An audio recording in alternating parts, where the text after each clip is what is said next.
happy Mother's Day to the moms out there. Happy Mother's Day. Mom, I don't think I've said it to you yet this morning, but you'll get your card later. Happy Mother's Day to my mother-in-law, Olivia, as well, at the back. And just want to also say that, you know, as a church, as people in the church, we also recognize that today is a challenging day for many of you, and also want to just express our prayers, and for those of you who've lost moms this last year or in recent times, we know that today can be challenging for those reasons, and also want to acknowledge that there's those that really desire to be moms and haven't been able to biologically or naturally. But I do want to say to you that if you're a woman here today, God has given you a grace to be a mother in so many different ways. And I was thinking myself, there are some people in our lives that I've even talked about from the pulpit at different times who've been like mothers to me, even though they have no children of their own. Single ladies that have spoken in my life, encouraged me, challenged me. And so to all of the mothers today, in whatever form and capacity, we acknowledge you and we honor you this morning.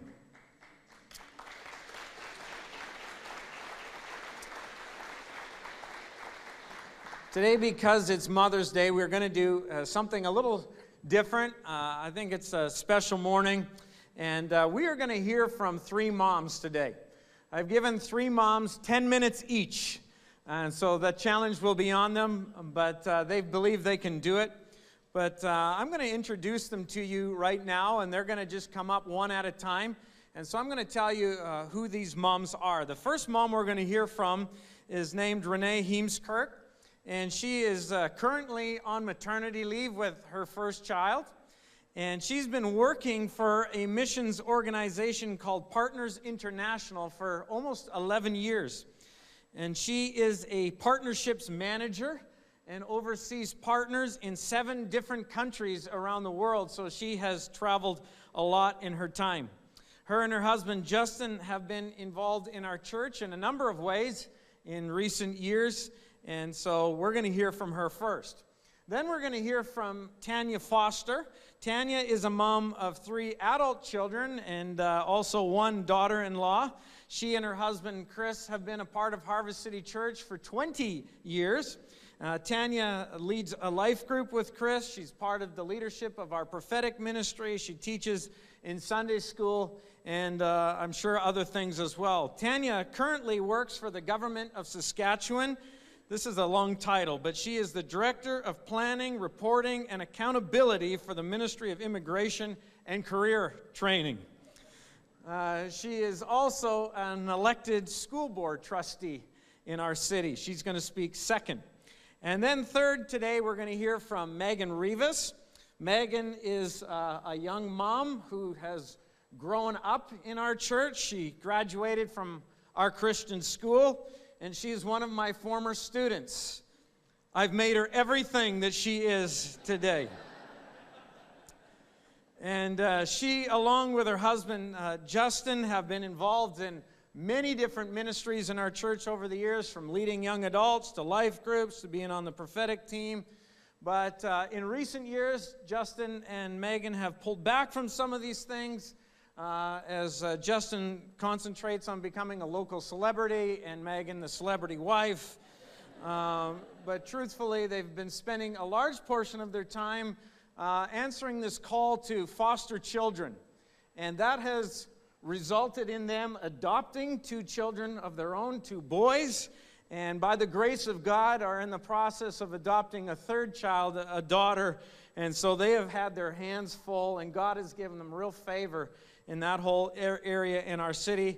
Megan, with whatever spare time she has, is also doing some contract work for Brett J Design. But all 3 of these women are great communicators.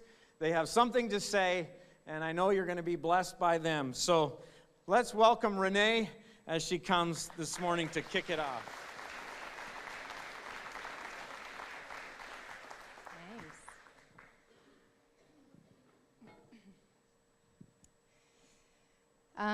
Joel asked me on a Wednesday to be one of the speakers today.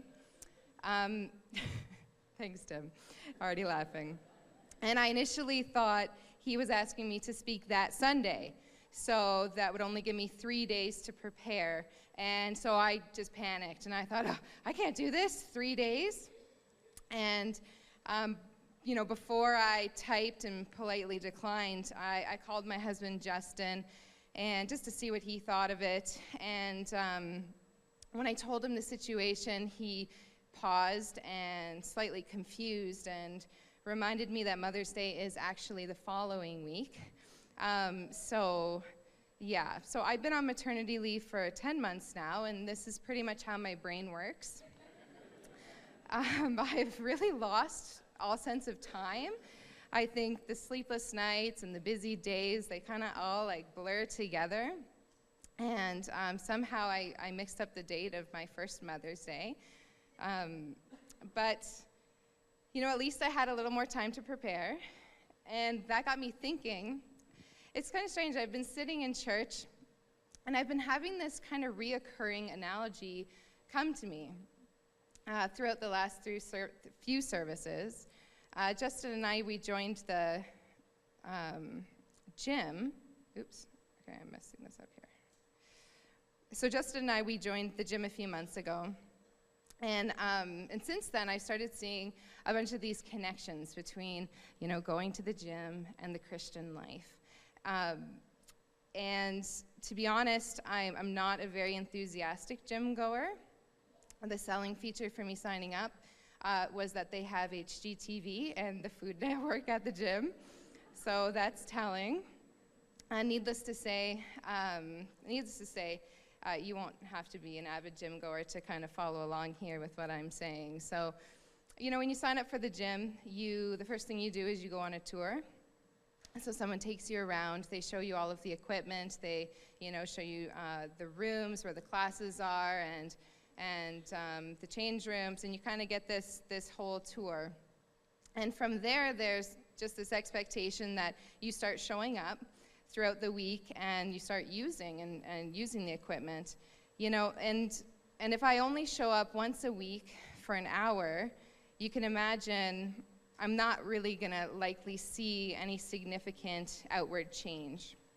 It would still be good for me, but if my purpose of going to the gym is to see this physical transformation, then likely 1 day a week is not gonna give me that result. And I know this because years ago, I signed up for the gym as well. And I actually had a wedding coming up. It was coming up in about 3 months. And I thought I was living away from my family and there in Ontario. And there's this family wedding. And I thought, man, wouldn't it be fun if I worked out and looked really great for this wedding and just was really disciplined. And so I actually did it, and it took so much effort, and I found that if I wanted to actually see a change, I had to go at least 5 times a week to go there, and to actually participate fully and really get my life into it. And so, I was thinking about this, and I'm seeing this parallel in our Christian walk. It's we can get our church membership. We can attend church on each Sunday, and that's a positive step. It's a positive environment to be in. But ultimately, it's what we do throughout the week that is going to determine the level of transformation that takes place in our lives. And the purpose of the Christian life, it's not church attendance. It's this transformation to happen for us to be transformed into the likeness of Christ. So 2 Corinthians 3:18 says, "And we all with unveiled face, beholding the glory of God, are being transformed into the same image from one degree of glory to another, for this comes from the Spirit, from the Lord who is Spirit."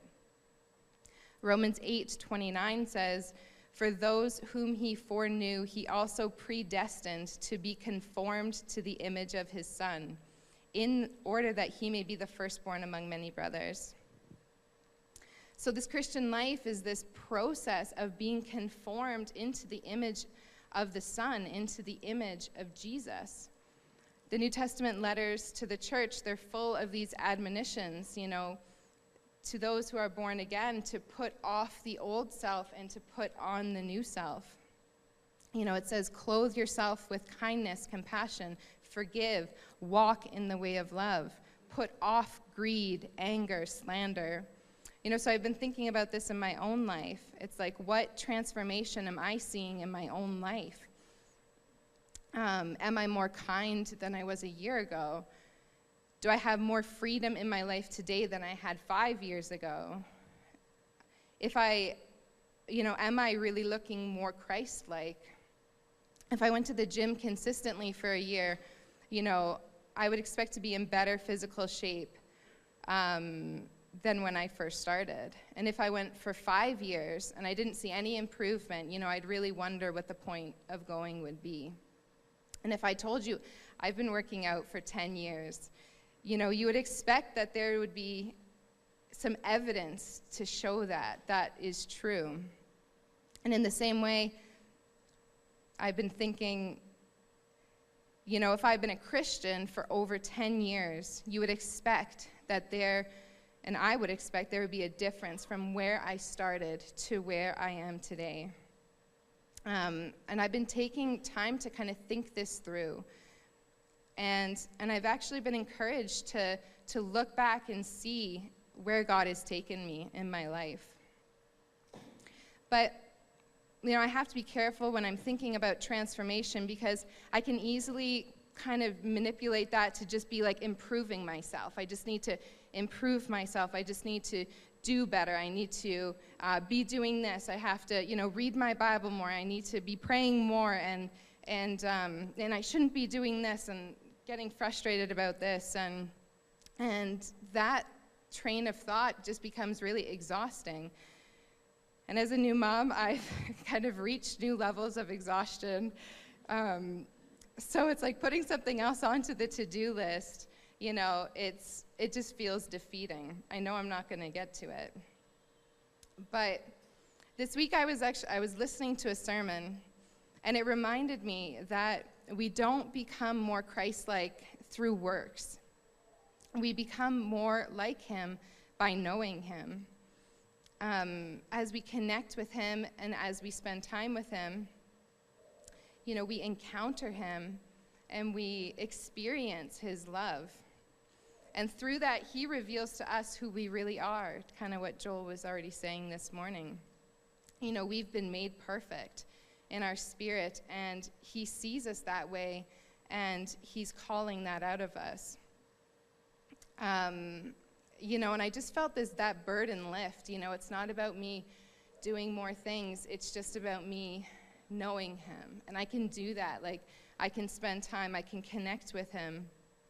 And when I read my Bible, I'm not reading it because I should be reading it. I'm reading it because it's helping me to know him.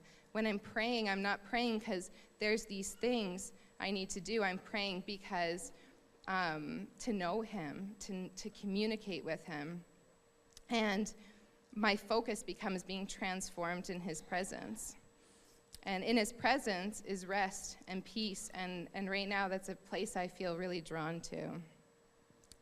I believe God is ushering us as a church into this new season. I've really been feeling this. And, we each have our individual calls that we're pursuing, but we also have this unified call as a church. And I just believe if we have any chance of fulfilling that call and this divine purpose, we have to get this foundational piece right. And we have to be a body of people who are intimately connected to Christ. We have to be connected to that source of love in order to become love. And just taking that time to incorporate God into every day and spending time with him, because it's in his presence that we're transformed. That's it.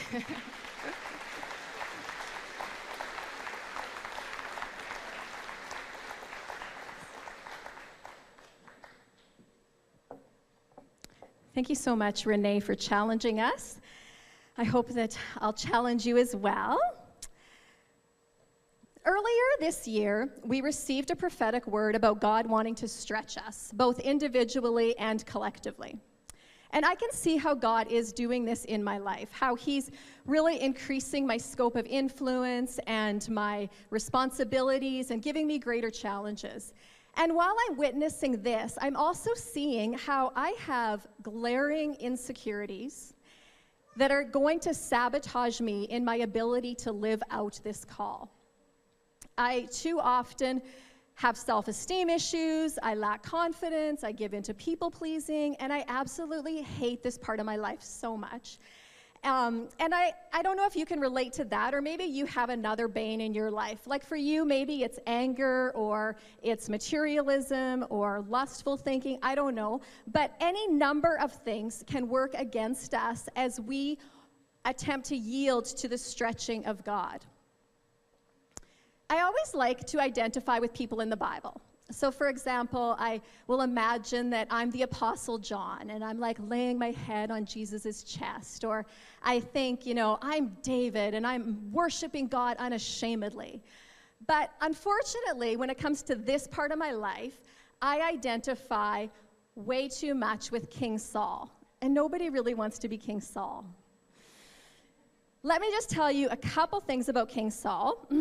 First of all, the first time we are introduced to King Saul is when he's chosen, well, actually introducing him before he's chosen by God, but it says of him that he is as handsome a young man as could be found anywhere in Israel, and he was a head taller than anyone else.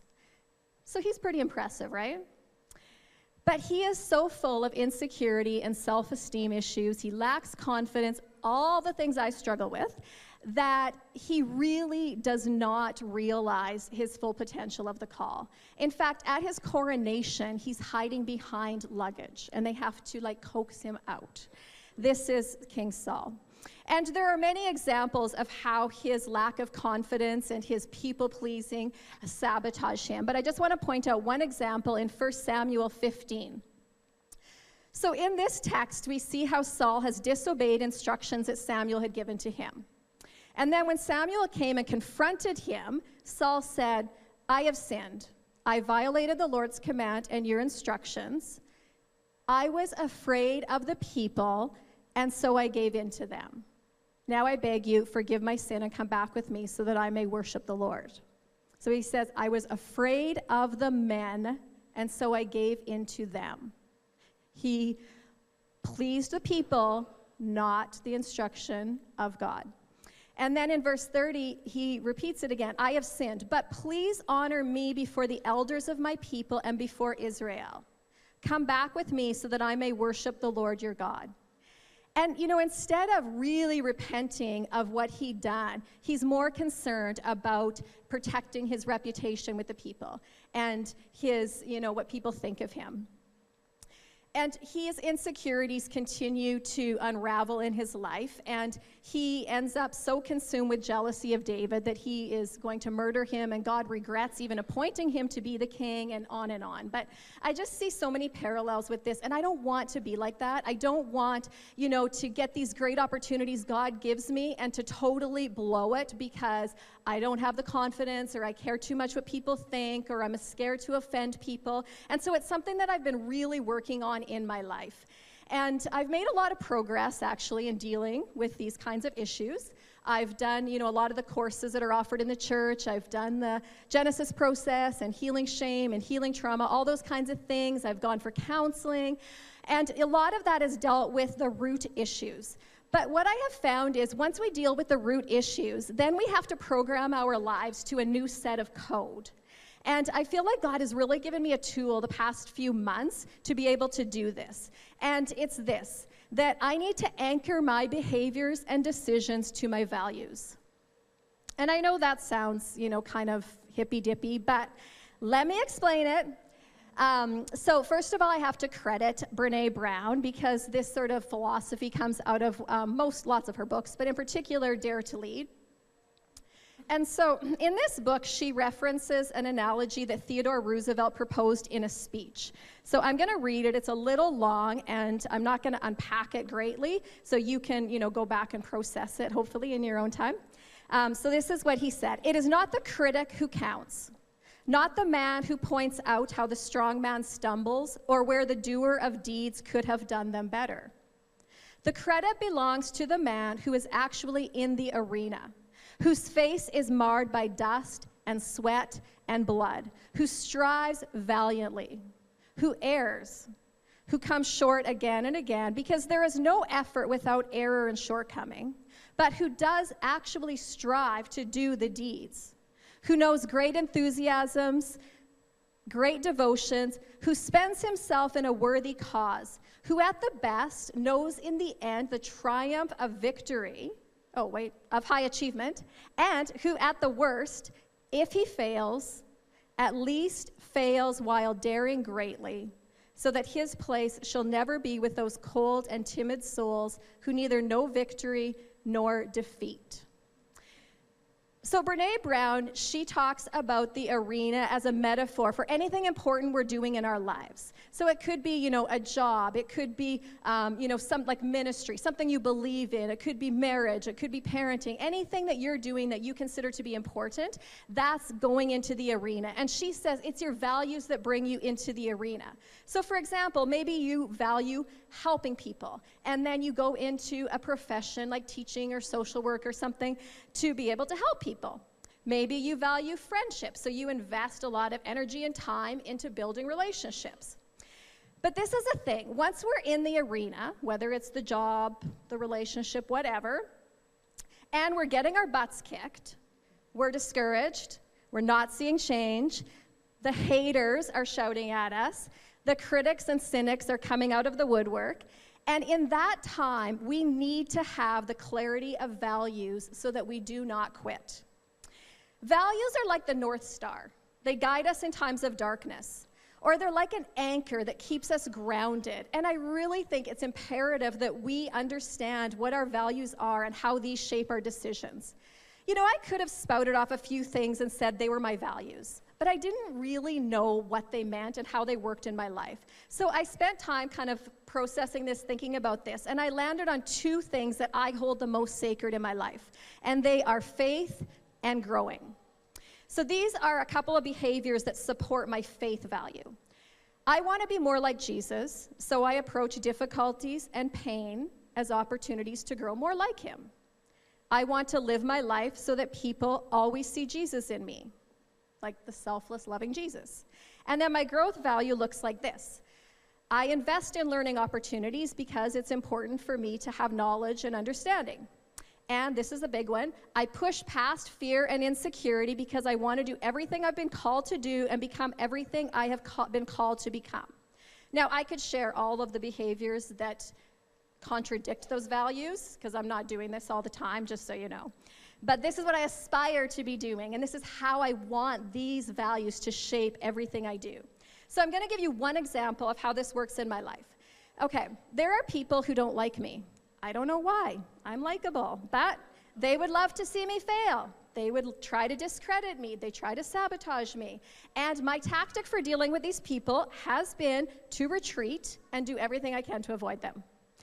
I would have serious anxiety bouts worrying about what they think, what they're going to do to me. I'd even quit doing things because I didn't want to run into them. And as I said, I've dealt with a lot of the root issues, but now it's time for me to kind of break that flight-fright impulse within me, and to have courage to confront these uncomfortable situations. So this is what I've been doing. I've been anchoring myself to my values. I'm like, no, this is not who I am. I do not run away from difficult things. My value says I push past fear and insecurity to become who God wants me to come.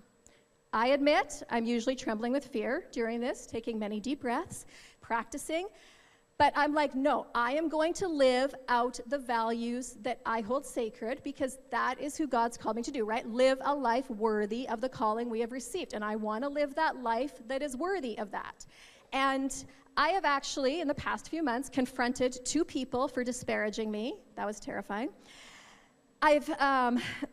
refused to back out of a project because people were trying to force me out of it. I'm like, nope, I'm in it, nope. And this is really courageous work, and I am only beginning to battle this because I have a long way to go.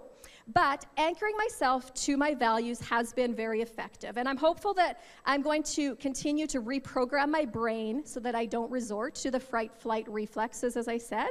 I want to have the resilience and wholeness and integrity to yield to the stretching of God. I don't want to be King Saul, totally destroyed because of insecurities. And I hope that I've encouraged you that you don't have to be a victim to self-destructive attitudes and behaviors, because I want to see each of us stand up and let God stretch us and see what he can do. So now I'm going to turn it over to the third installment of our trilogy. Megan. Thank you.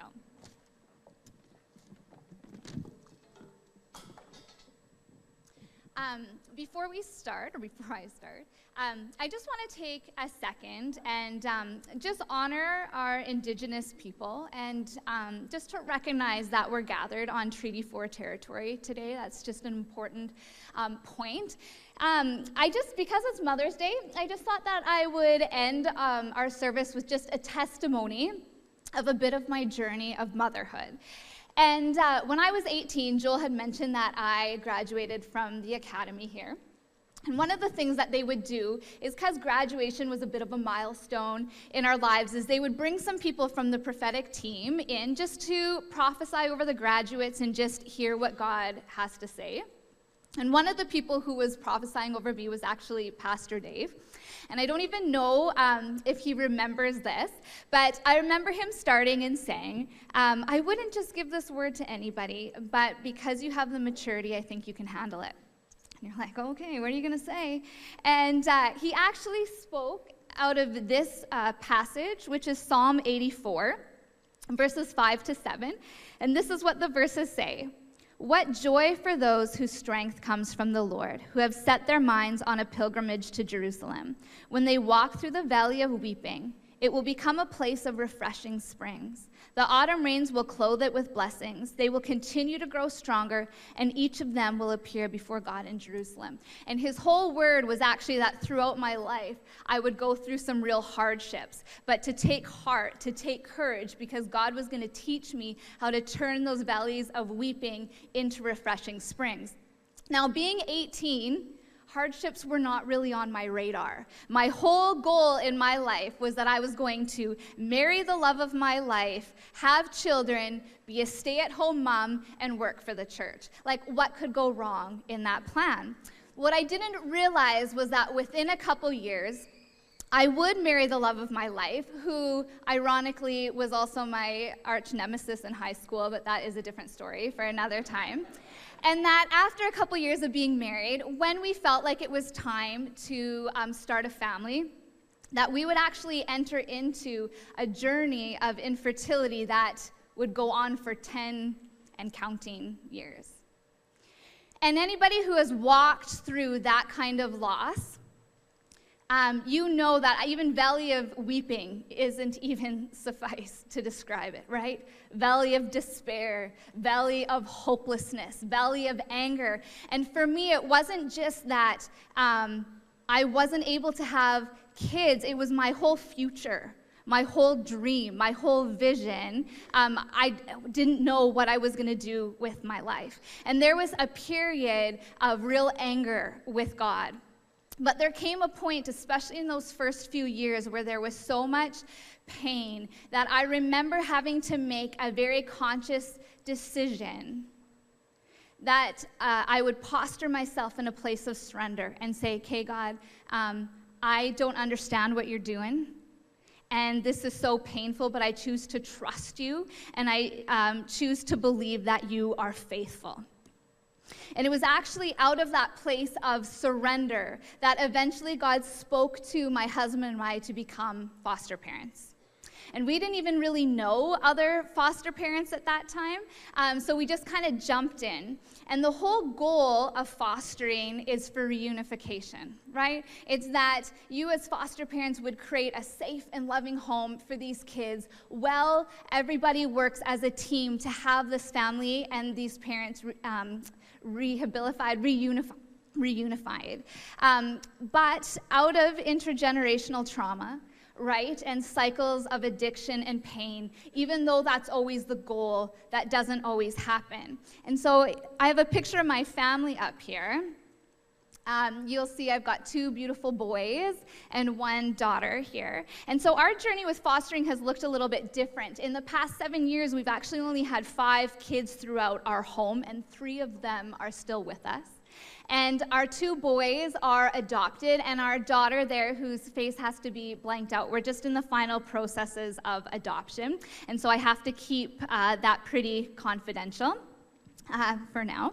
But when I look through the last 7 years, right, of even fostering, I know that I have this incredible and phenomenal family that came out of that valley of weeping. But it wasn't easy. And in this past 7 years, there has continued to be many valleys of weeping. Because anybody who knows that when you're dealing with people who have a lot of pain and hurt and addictions, and you're also dealing with a system who is meant to protect these kids but is very broken in and of itself. Right? And so there's been many times where I've had to take that same posture of surrender, of God, I don't know what you're doing, and I don't know what the outcome is, but I believe that you're faithful. And another way to say how God can turn our valleys of weeping into refreshing springs is that what the enemy was making for evil, God turns into good. And that's his heart, is to be redemptive. And we have seen that in our kids' stories over and over and over again. When the enemy came in to steal, kill, and destroy, God came to bring life, and life to the fullest.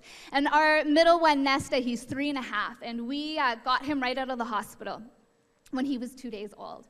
And right away, we had this beautiful baby boy that we loved with all our hearts. And it's always this tension with being foster parents, because you love these kids as your own, but at the same time, you are advocating for their parents and being a place of support and speaking encouragement into them that they would become all who they're supposed to be so that family can be reunified.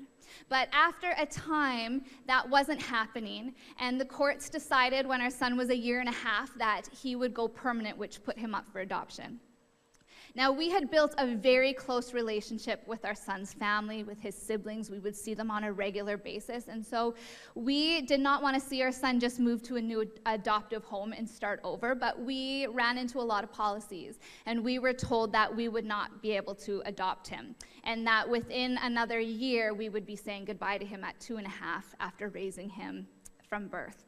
We're not animals, we're not inhuman, where we love hard, we break hard. And so it really is the grief of losing a child when we have to say goodbye. And I remember having to work with the workers in making a binder that was going to go to the new adoptive family, and having to write things about my son to explain what an amazing little boy he was, knowing the whole time that I would have to say goodbye, or to pick out a picture of him so that when they opened it, they would fall in love just like we had, right? And in that valley of weeping, again, here it is again. And we didn't know what was going to happen, but we just came in a posture of, God, I trust you. This isn't looking at all what I think is best or how I'd like it to look, but you're faithful because I've seen it. And what ended up happening was that his birth parents, who we'd built a relationship, when they heard that he was going to be adopted to another family, they actually began to fight for us to be able to adopt him. And they wrote letters to the ministry, and they went in for meetings, and they got significant people involved that actually changed the ministry's mind that we would be able to adopt him. And honestly, I don't think in my life I'll ever encounter anything more humbling or honoring than having a birth mother who you know loves her child with all her heart advocate for you to be the one to raise him, right? But what is so amazing that came out of that situation is our bond and our connection with this family. We didn't just gain a son, we gained a whole family.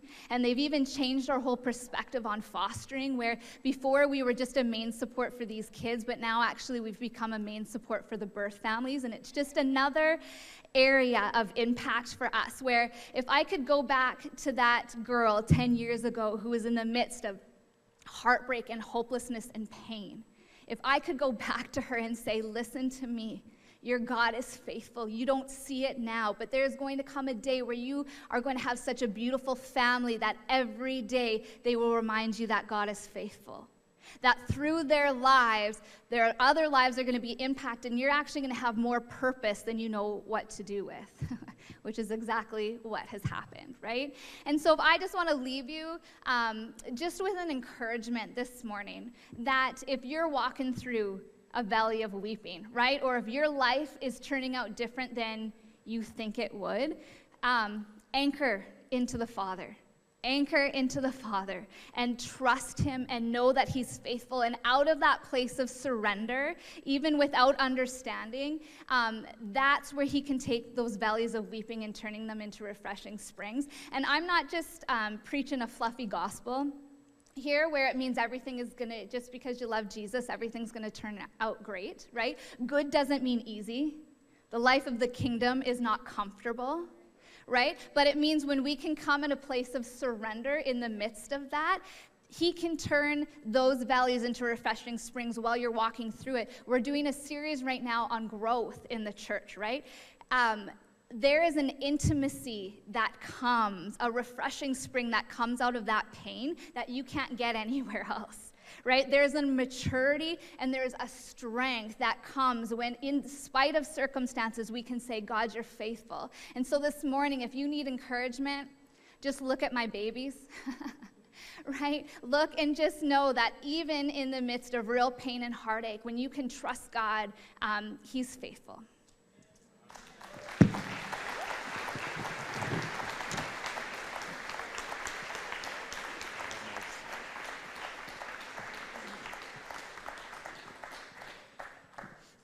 Wow, they did good, hey? Should have given them longer than 10 minutes each. Who knew you'd actually stick to the time? Are you encouraged this morning? Why don't we just stand to our feet today? We've been challenged. God wants us to grow. Growth is found by daily coming into the presence of Jesus and seeing who he is and being changed by his presence and by his glory. Working out once a week isn't going to cut it if we want to be who God has called us to be. We've been challenged to ask ourselves, what are those values in our lives? And to anchor our lives on those values and to have the courage to say, this is who I am. I'm going to stand by these things.